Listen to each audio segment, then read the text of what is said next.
বন্ধুরা, প্রতিবাদ প্রতিবাদ প্রতিবাদ। ভোলা জেলায় সেতুর জন্য প্রতিবাদ। ভোলা জেলায় প্রায় 22 লক্ষ লোক বসবাস করে।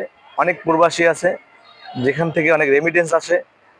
ভোলা থেকে অনেক গ্যাস উৎপাদন হয়, সেখান থেকে গ্যাস বাইরে যেয়ে অনেক টাকা আমাদের ইনকাম হয়। তাতে আমাদের পদ্মা সেতু দিতে তাদের অনেক দ্বিধা। এখানে অনেক উপদেষ্টা আছে ভোলাতে, তারাও এখানে অনীহা প্রকাশ করেছে।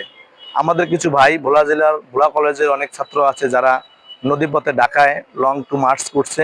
তাদের সফল হওয়ার জন্য আমরা তাদের পাশে আছি, পাশে থাকবো, যাতে আমাদের ভোলা জেলায় এই যে ভোলা বরিশাল ব্রিজটা যেন হয়। এটা আমরা প্রধান উপদেষ্টার কাছে আমরা বিশেষ আকুতি করছি।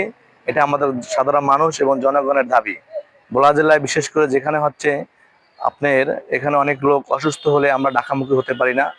হার্টের রোগী প্লাস হচ্ছে ইমার্জেন্সি বা সার্জারি অনেক রোগী আছে যেখানে ভোলায় কোনো ট্রিটমেন্ট নেই। সেখানে আমাদের অনেক থেকে আমরা এই দ্বীপ ভোলা ঢাকা থেকে অনেক দূর থেকে আমরা বঞ্চিত। যাতে আমরা ঢাকার সাথে আমাদের যোগাযোগটা হয়, আমরা মানুষের সেবাটা যেন পাই এবং চিকিৎসা সেবা পাই, শিক্ষা সেবা পাই, এগুলো যেন আমরা পাই। এই দাবিতে যেন ভোলা বরিশাল সেতু হয়, সেটা আমরা আশা করব। সবাইকে ধন্যবাদ, ভালো থাকবেন, পাশে থাকবেন।